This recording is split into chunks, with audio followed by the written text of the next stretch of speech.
seen a bit of a swing since they tightened up the insurance criteria for mortgage insurance, and then mortgage growth has slowed a bit from its peak. But then you've seen other areas pick up. Lines of credit, we're seeing more use of. Renovations may be driving a part of that story. I think overall, I think the story is that we live by our view that I think these changes in the higher rates and not overly aggressive interest rate hikes. I mean, we've only got, I think, another 2 to 3 over the next year of short-term rate hikes, a little bit less for 5-year rates in the equation, and that's not a huge tightening. I think what Palas suggested yesterday is that if anything, we may not see that near-term rate hike that we thought we'd see. That we may be done till the end of the year, and that's something we're going to have to see. It depends on the economy going forward. I'm optimistic on the home ownership market. I think that if anything, a little bit of the softness we see will bring some homeowners in. I think what was bothering me from 2016, and that's when things really got out of hand. That's when I had a pretty good grip on the market until then. All of a sudden, it's that classic, this kind of exponential type growth in prices and sales, and that's not sustainable. But that is when I think, and we don't have a lot of great data on this, but I mean, foreign investors, yes, part of the story, but a fairly small share. We got data. It's domestic speculative activity that was beginning to get into the marketplace. And I think, if anything, the changes we've seen in the last 6 months or so have quelled some of that activity, and I think that was a healthy outcome. Talking about a reasonably healthy economic backdrop for Ontario and the region, and that could be fodder if rates are slow to come up. We could see some of that reappear, but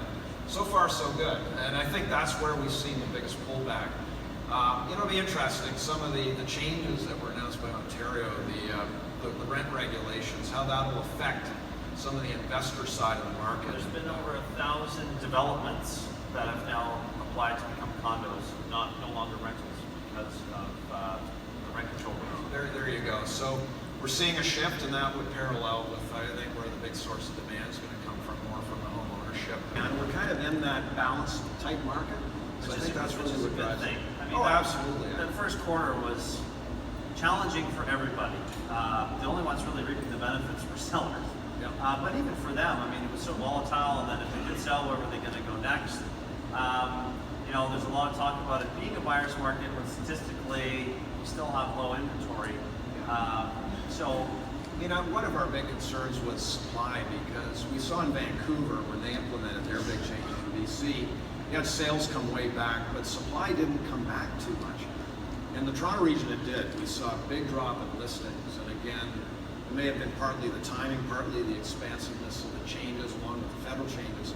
We've seen that stabilize of late, so there was a knee-jerk both on the sales and the listing side. People started to throw their properties on the market. But the latest data, and the fall market will be key. Now we're going to get a more liquid type picture rather than summer. And we'll get a better sense, but our sense is that some of that supply surge has really begun to come back. But that is a variable we're going to be very closely watching.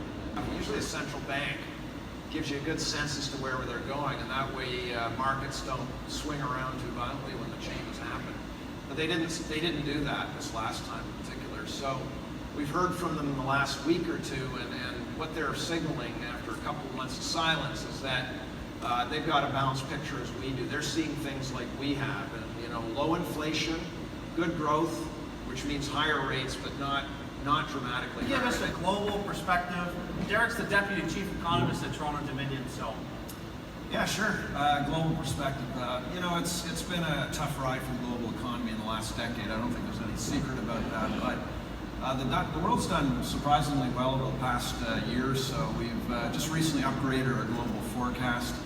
And the biggest bright spots have been Eurozone, where I think confidence is at a 10-year high among businesses. Growth is perking up. But Canada, we upgraded the most. The Canadian forecast was pulled up about a percentage point since the start of the year. The models aren't completely broken. They may have been delayed. We don't tend to get inflationary response to low unemployment that we used to, and that might be partly due to the new world we live in of digitization and e-commerce and all that. And so the view is still that impulse is still there, just taking a long time, and this would apply to Canada as well. So they've been raising rates very slowly, and Canada recently, as I said, joined the bandwagon. That's important because our currency was quite weak, and what that's done is it's, if anything, brought the currency up too high, and something that will register on the Bank of Canada's radar screen as they look ahead They got to be a bit careful. If they go too fast on rates, that's going to drive the currency up even higher. So the Bank of Canada was like it awoke one day and said, oh, it's time to raise rates. We've been worried about all these downside risks. The economy's doing better. Let's kick into gear. And the markets, of course, they straight line things, and the dollar surged thinking, wow,